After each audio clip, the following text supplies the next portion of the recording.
کامیابی اور ناکامی کا دار و مدار انسان سے صادر ہونے والے اعمال پر ہے۔ اگر انسان اچھے اعمال کرتا ہے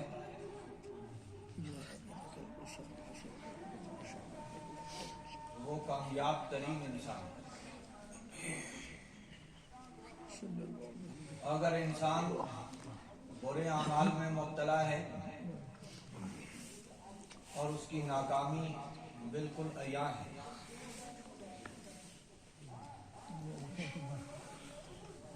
اللہ تعالیٰ نے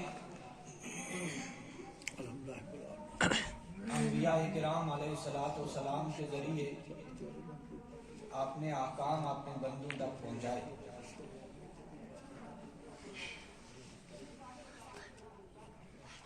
انبیاء علیہ السلام کا سلسلہ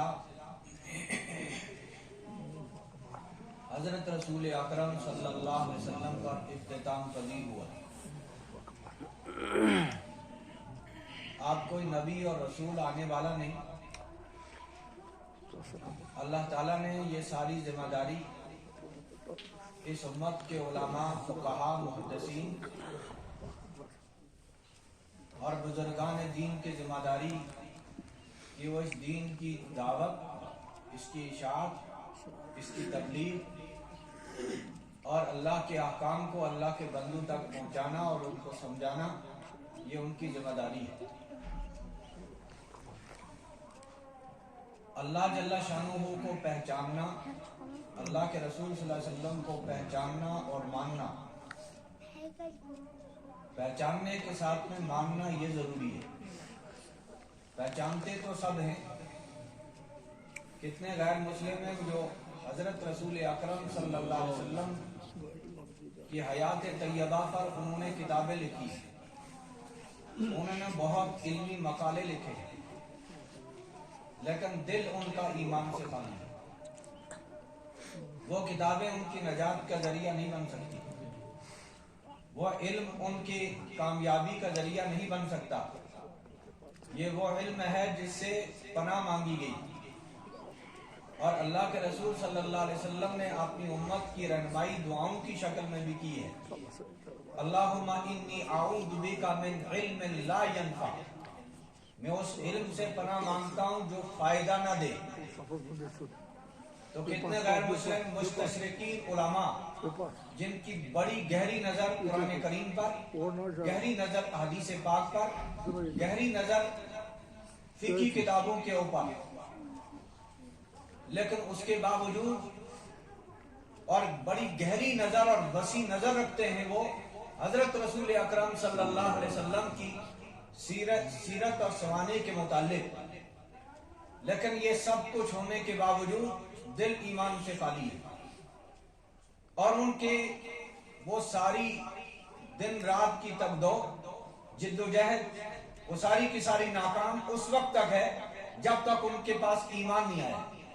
اگر ایمان آ گیا تو وہ انسان کامیاب ترین انسان ہے، جس نے دل سے کلمہ پڑھا، اللہ کو اللہ مانا، اپنا رب مانا، من رضی باللہ ربا وبالاسلام دینا وبمحمد نبی و رسولا، اس کے متعلق فرما ذاق طعم الایمان، اس نے ایمان کی لذت، ایمان کی شیرینی، ایمان کی مٹھاس کو اس نے پا لیا، جو اللہ سے اپنے رب ہونے کے ناطے سے راضی رہا، جو محمد رسول اللہ کو اپنا نبی اور رسول مان کے راضی ہو گیا، اور دین اسلام کو دین اسلام مان کر یہ راضی ہو گیا۔ یعنی اپنی زندگی کے اندر دین کو لانا، دین کو لانے کا مطلب ہے جس طرح اللہ کو ماننا ہے اس طرح مانا جائے، جس طرح اللہ کی ماننا ہے اس طرح مانا جائے، جس طرح حضرت رسول اکرم صلی اللہ علیہ وسلم پر ایمان لانا ہے اس طرح ایمان لایا جائے۔ حضور کی سنتوں کو تلاش کر کر کے اپنی زندگی کے اندر ان کو عملانا، یہ بہت لازمی ہے۔ دین اسلام کے ایک ایک حکم کو معلوم کر کے اپنے گھر میں، اپنے نفس کے اوپر اس کو لاگو کرنا، اس کو نافذ کرنا، یہ ایک ایمان والے کی ذمہ داری ہے۔ اگر وہ ایسا کرنے میں ناکام ہے تو اس کی کامیابی کی کوئی ضمانت نہیں۔ علماء لکھتے ہیں جس کا ایمان اس کو گھر سے اس کو مسجد تک نہیں پہنچا سکتا، وہ اذان ہوتی ہے اور نماز کا کوئی اہتمام نہیں، وہ ایمان اس کو قبر میں عذاب قبر سے ہرگز نہیں بچا سکتا، جو اس کو اس بسترے سے اٹھا کر مسجد تک نہیں لا سکتا، جو اس کو رمضان المبارک میں روزے پر کھڑا نہیں کر سکتا، عشاء کے بعد قیام تراویح کے لیے قیام پر کھڑا نہیں کر سکتا، تو وہ ایمان اس کو عذاب قبر سے، اللہ کی ناراضگی سے ہرگز نہیں بچا سکتا۔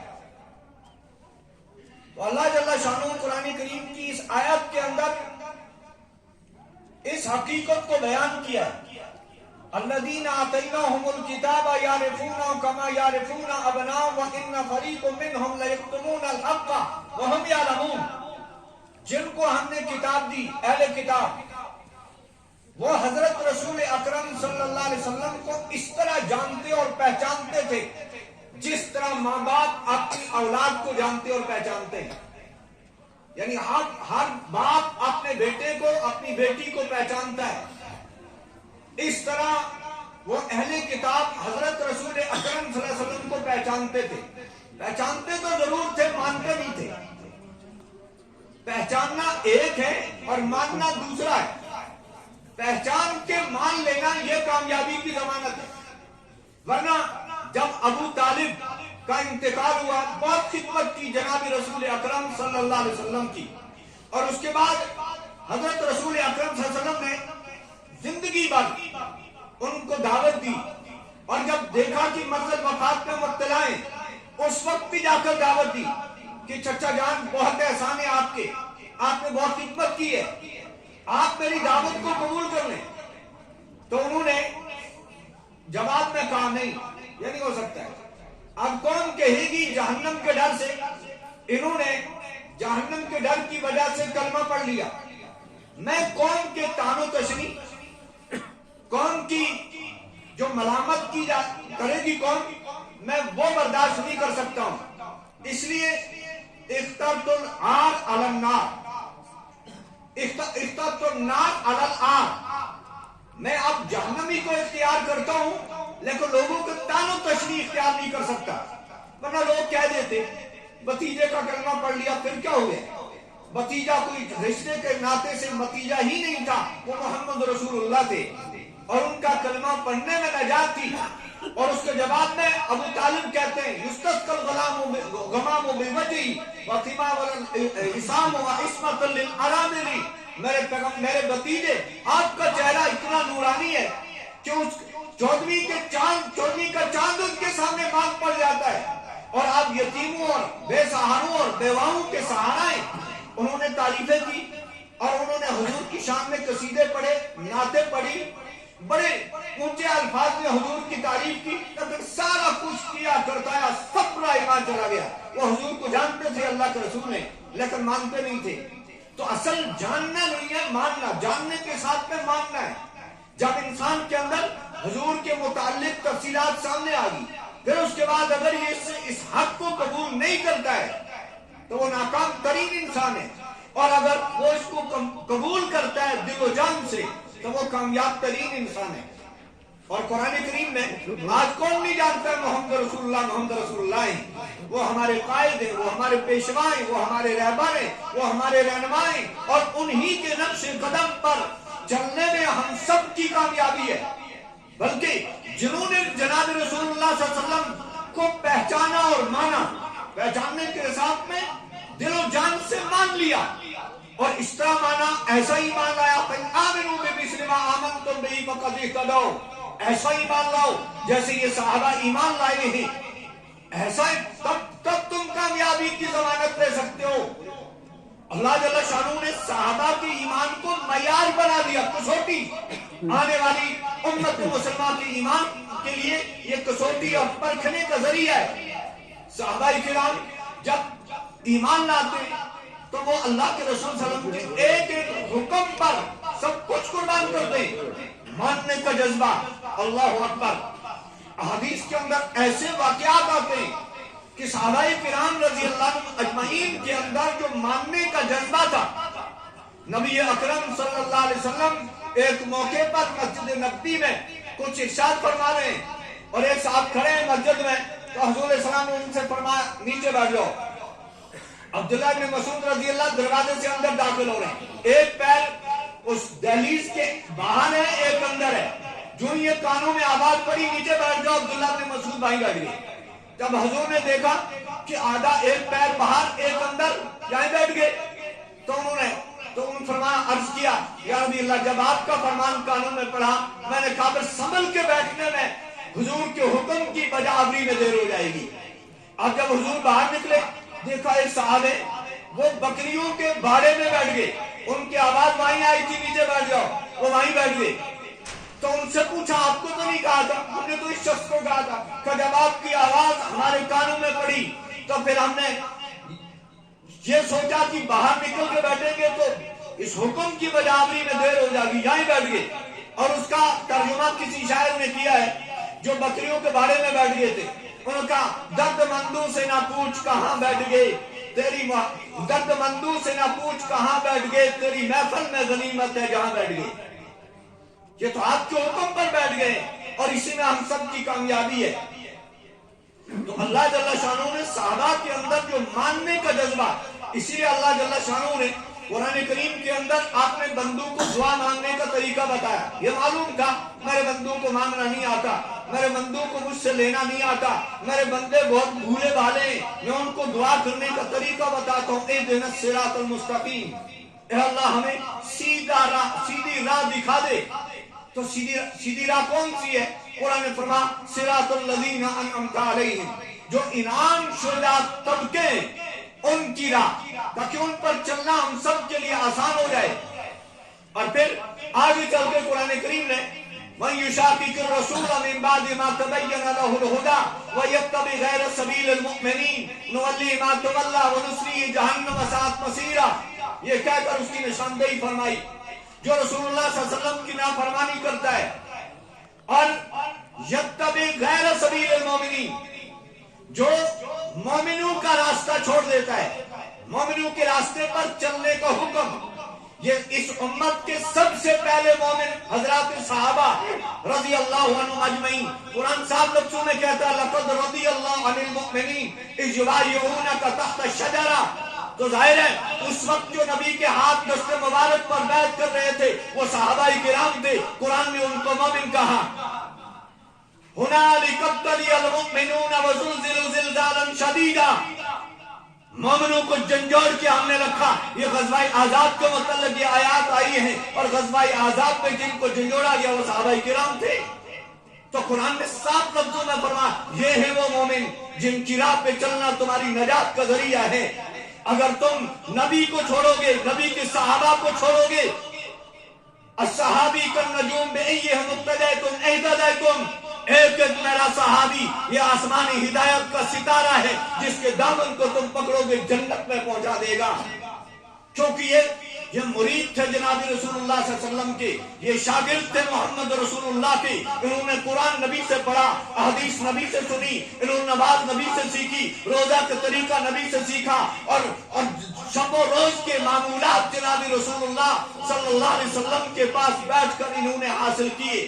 یہ وہ جماعت تھی اور جن کے نقش قدم پر چلنے کی تلقین قرآن کریم نے کی. اللہ جل شانہ قرآن کریم میں فرماتے ہیں وہ اہل کتاب تو پہچانتے ضرور تھے, مانتے نہیں تھے. پہچانتے تھے اور پہچاننے کا انداز جو قرآن نے بیان کیا ہے اس طرح پہچانتے تھے جس طرح ماں باپ اپنی اولاد کو پہچانتے.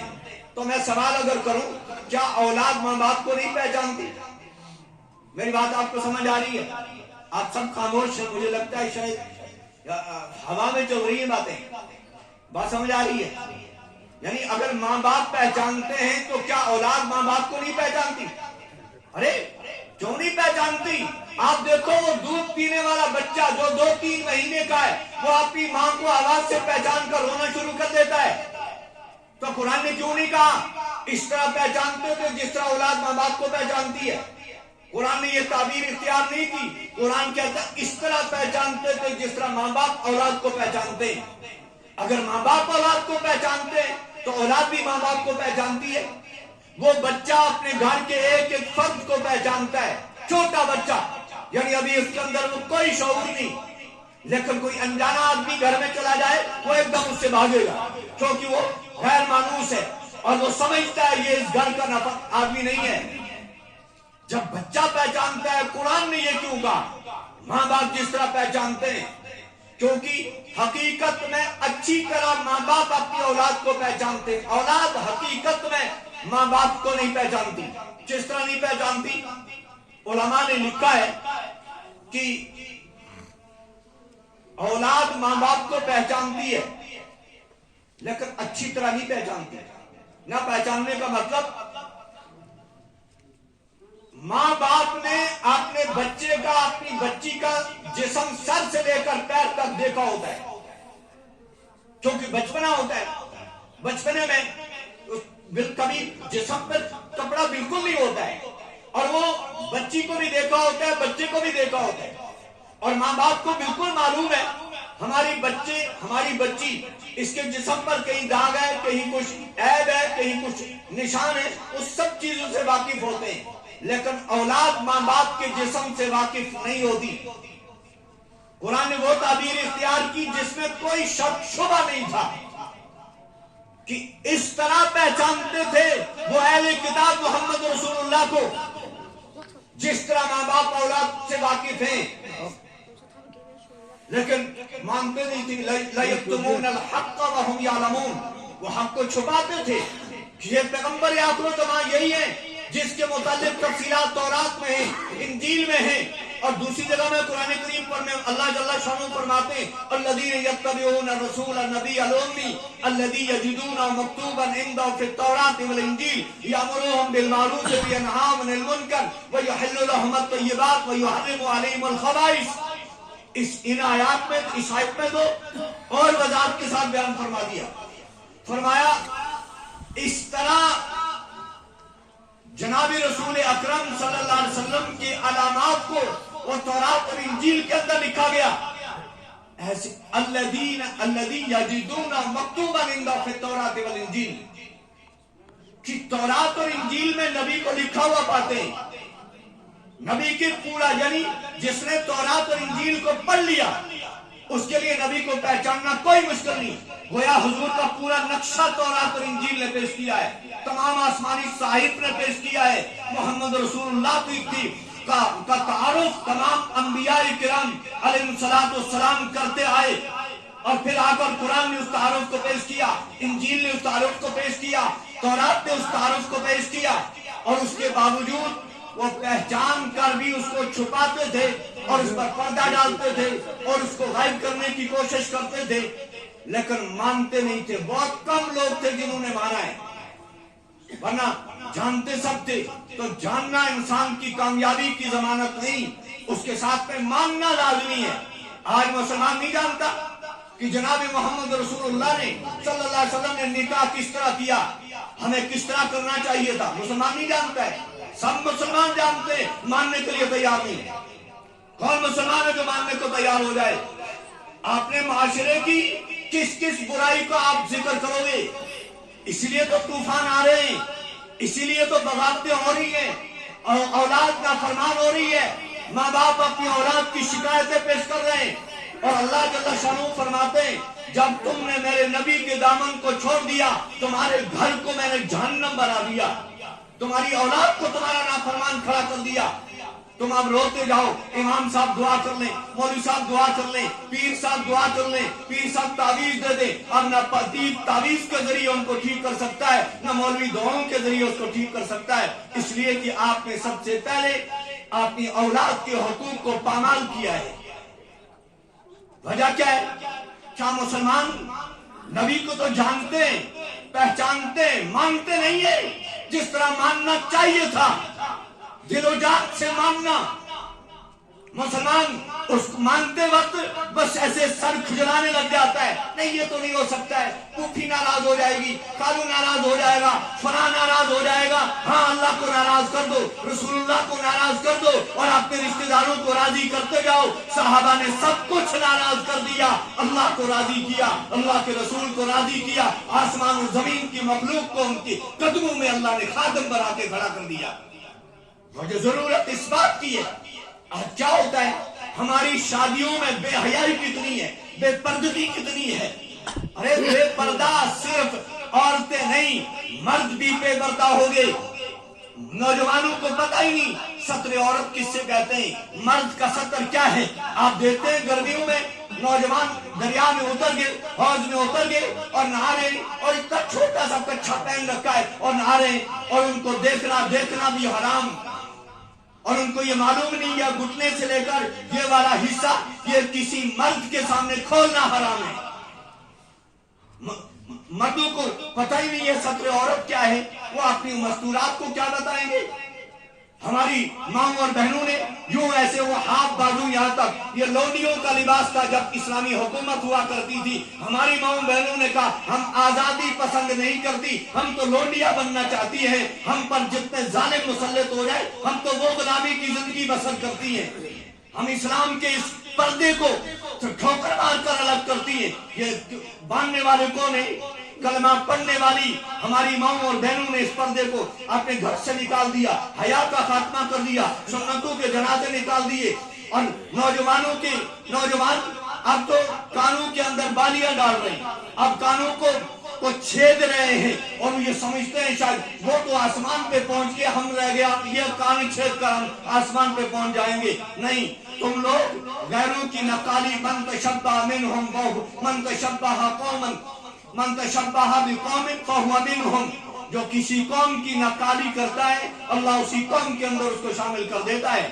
یہاں آ کر میر سید علی حمدانی رحمہ اللہ اور دیگر بزرگان دین نے آ کر یہ تمام بالیاں نکالی تھی، یہ کڑے نکال دیے تھے، یہ تمام چیزیں وہ ہمارے گلوں میں سے، ہمارے گریبانوں سے نکال کر انہوں نے ہمیں محمد رسول اللہ صلی اللہ علیہ وسلم کے دین کے اوپر کھڑا کیا تھا۔ آج تو ایسے خطیب آگے جو میر سید علی حمدانی پر بھونک رہے ہیں، کہتے ان کے عقائد صحیح نہیں تھے۔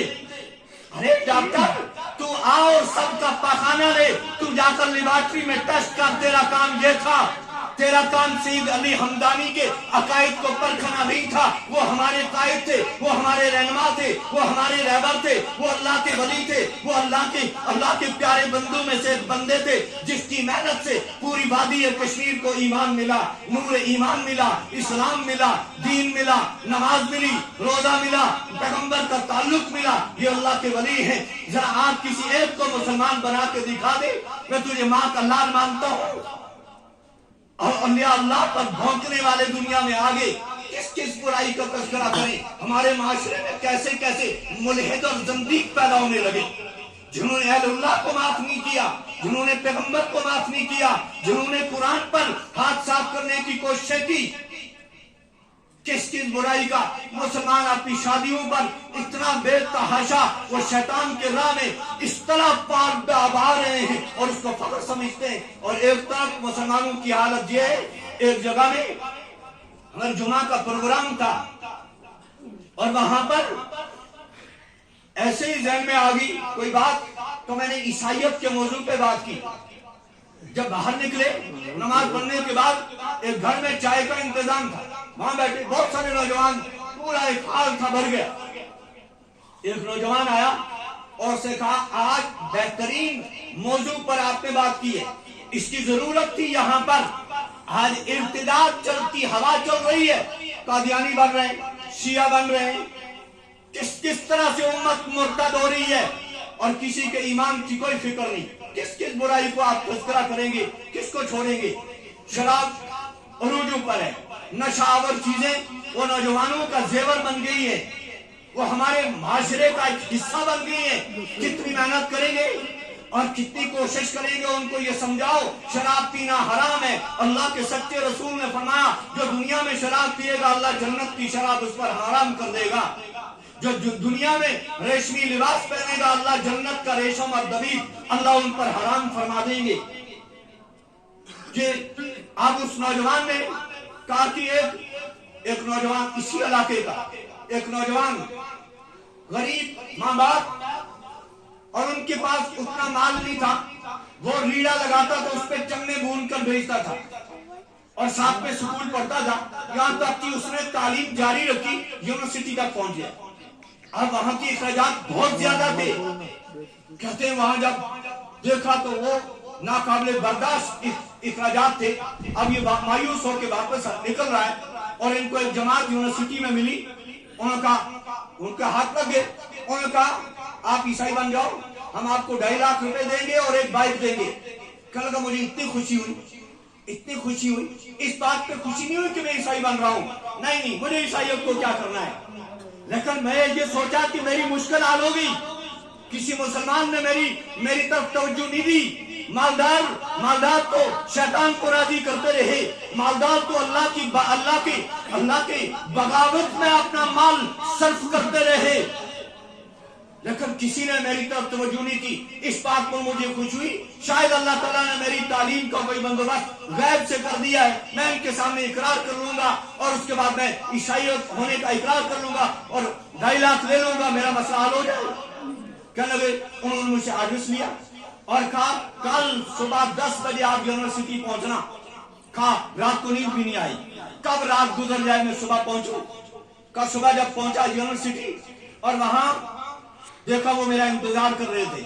ہم نے کبھی کسی کا انتظار نہیں کیا کہ آجا میں تیرا انتظار کرتا ہوں، تجھے آج نماز کو لے کر مجھے مسجد میں جانا ہے، ہم نے کبھی کسی کا انتظار نہیں کیا۔ وہ مسلمان کو مرتد کرنے کے لیے کتنی محنت کر رہے ہیں اور رات کو ان کو کھڑا رہنا پڑا، رات کھڑا رہیں گے۔ آپ کہیں گوئی میں آ گیا تو انہوں نے مجھے پکڑا ہاتھ سے، بہت ویلکم کیا اور مجھے ایک کمرے میں لے گئے وہیں اور وہاں اندر بٹھایا اور مجھے کہا کشمیری عیسائی بن گیا، قاضی بن گیا، دل و جان سے عیسائی بن گیا۔ کہا ارے کشمیری، یہاں کی فطرت ہے، اللہ تعالیٰ نے ان کشمیریوں کے دل میں اولیاء اللہ کی محبت، بزرگان دین کی محبت، صحابہ کرام کی محبت، محمد رسول اللہ کی محبت، قرآن کی عظمت اور محبت اللہ تعالیٰ نے رگ و ریشے میں اس طرح کوٹ کوٹ کے بھر دی ہے۔ آپ کے کہنے پر ہم ہمیں اطمینان نہیں کہ آپ عیسائی بن گے، آپ کو یہ کام کرنا ہے۔ تو میں سوچا کرنا کیا ہے؟ کہنے لگے آپ بیٹھو۔ کہا اتنا میں قرآن پاک رحل پہ لا کر سامنے رکھ دیا اور پھر ایک گیا اور اس نے کموڈ میں سے پاخانہ نکال کے لایا۔ اللہ اکبر!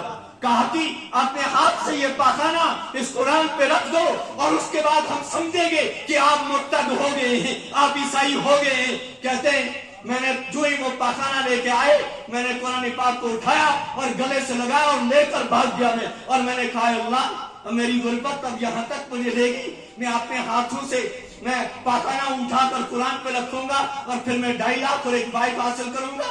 کیا مسلمانوں نے کبھی یہ زکوٰۃ کا نظام جو اللہ کے رسول نے، اللہ جل شانہ نے قرآن کریم میں وضع کیا تھا، یہ کس لیے کیا تھا؟ کہ ارتداد سے بچانے کے لیے، یہ غریب اور فقراء مساکین کے حقوق کی ادائیگی کے لیے۔ اور ایک حدیث کے اندر فرمایا انما تنصرون وترزقون بضعفائکم، کہ تمہاری مدد کی جاتی ہے دشمن کے مقابلے میں اور تمہاری تجارت اور تمہارے رزق کے اندر برکت کی جاتی ہے ان فقراء کی وجہ سے۔ یہ مت سمجھو کہ اب میں ملازم ہوں، مجھے پروموشن ہوگی اور میں اس لیے میں اپنی قابلیت پہ پروموشن ہوئی، مجھے یہ فیتی چڑھ گئی، نہیں، ان فقراء کی وجہ سے آپ کو یہ پروموشن ہوئی ہے۔ ان فقراء کی طرف اگر آپ غضب کی نگاہ سے دیکھو گے، اللہ تعالیٰ تمہیں کرسیوں سے اٹھا کر زمین بوس کر دیں گے۔ وہ اللہ قدرت والا ہے، وہ اللہ طاقت والا ہے، وہ اللہ انصاف والا، وہ دیکھ رہا ہے میرے قانون کو کون ٹھکراتا ہے، میرے قانون کی پاسداری کون کرتا ہے۔ تو ضرورت اس بات کی ہے کہ ہمارے معاشرے میں، وہ میں عرض کر رہا تھا، کون نہیں پہچانتا ہے محمد رسول اللہ کو؟ سب پہچانتے ہیں، لیکن جس طرح ماننا چاہیے تھا ماننے کو کوئی تیار نہیں ہے۔ کہ اللہ کے نبی صلی اللہ علیہ وسلم نے جس طرح اپنی صاحبزادیوں کا نکاح کیا، کون ہے جو آج تیار ہو جائے میں اپنی بیٹی کا نکاح اس طرح کروں گا، میں اپنے بیٹے کا نکاح اس طرح کروں گا؟ کتنے پیسے خرچ کیے جاتے ہیں شادیوں پر صرف ڈیکوریشن کرنے میں۔ اگر یہ ڈیکوریشن نہ کیا جائے کہ شادی نہیں ہوگی۔ کہ اللہ کے رسول نے یہ سب کچھ نہیں کیا، بہت سادگی کے ساتھ یہ پیغام امت کو دیا تھا، اور نکاح بہت آسان عبادت تھی، اور اس کو ہم نے آج کے زمانے میں زنا بہت آسان لیکن نکاح بہت مشکل.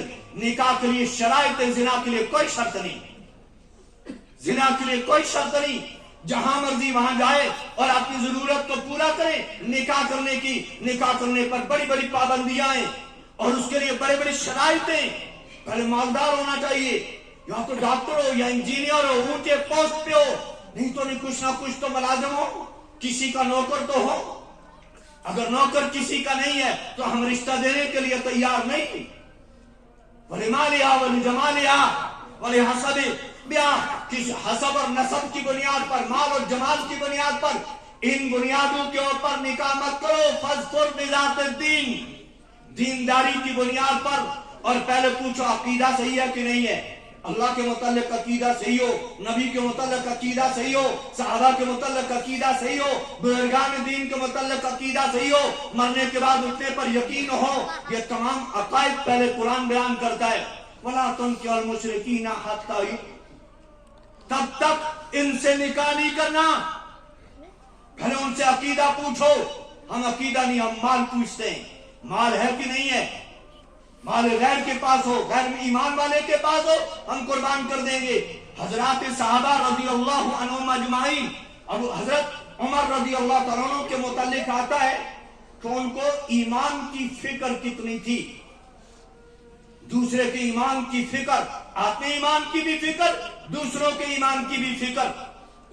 حضرت جبریل امین نے 3 چیزیں پسند کی، رسول اللہ صلی اللہ علیہ وسلم نے 3 چیزیں پسند کی، ابو بکر صدیق رضی اللہ نے 3 چیزیں پسند کی، حضرت عمر رضی اللہ کھڑے ہو گئے، انہوں نے کہا ابو بکر آپ نے سچ کہا، مجھے بھی 3 چیزیں پسند. الامر بالمعروف نہی عن المنکر وصوب الخلق. امر بالمعروف، اچھائیوں کا حکم دیتا رہو، برائیوں سے روکتا رہو. پرانے پھٹے کپڑے پہنوں، اچھائیوں کا حکم دوں، برائیوں سے روکوں. ایک بڑا مالدار آدمی شہزادہ، وہ ایمان لے آیا. ایمان لانے کے بعد پھر جب مدینہ طیبہ پہنچا ہے، ان کے استقبال میں بہت صحابہ کھڑے ہو گئے، ان کا استقبال کیا. اللہ نے ان کو ایمان دیا. ایمان دینے کے بعد حضرت عمر رضی اللہ تعالیٰ عنہ کے ساتھ وہ گئے وہاں حج کرنے، اور طواف کرتے کرتے ان کی احرام کی چادر کے اوپر ایک دیہاتی کا پیر لگ گیا، اور اس نے وہیں کعبے کے سامنے کھینچ کر اس کو تپڑ مار دیا. تیری کیا مجال ہے اتنے بڑے شہزادے اور اس کی چادر پر پیر رکھنے کی ضرورت؟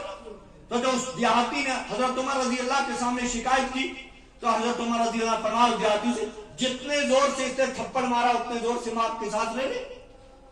انہوں نے کہا اچھا تمہارا اسلام یہی کہتا ہے امیر غریب کی کوئی امتیاز نہیں ہے؟ کہا کوئی امتیاز نہیں، بڑا چھوٹے کو مارے، چھوٹا بڑے کو مارے، قصاص لینا ہے.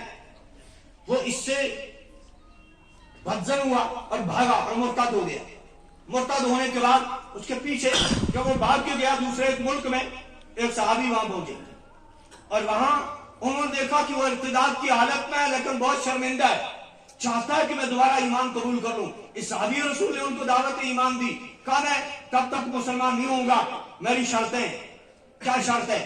کہ پہلی شرط یہ ہے کہ اگر امیر المومنین حضرت عمر رضی اللہ اپنی بیٹی کا نکاح مجھ سے کر دیں میں ایمان لے آؤں گا. تو صحابی نے کہا یہ شرط میں قبول کرتا ہوں، آپ ایمان قبول کریں. اور کہا دوسری شرط یہ ہے کہ حضرت عمر رضی اللہ مجھے کسی علاقے کی گورنری دے دے، میں گورنر بننا چاہتا ہوں. تو صحابی نے کہا یہ چیز میں ذمہ نہیں لے سکتا ہوں کہ امیر المومنین سے مشورہ کرنے کے بعد ہی بتا سکتا ہوں. تو واپس آئے امیر المومنین کے ساتھ مشورہ کرنے، اور جو ہی بتایا تو امیر المومنین نے کہا کہ امیر المومنین آپ کی بیٹی کا رشتہ تھوڑوں کا میری بیٹی وہیں کیوں نہیں قربان کر دی؟ اگر کسی کا ایمان بچ سکتا تھا، اگر اس کو ایمان مل سکتا تھا تو میری بیٹی کا نکاح وہیں کر دیتے، پھر یہاں کے مجھے بتا دیتے.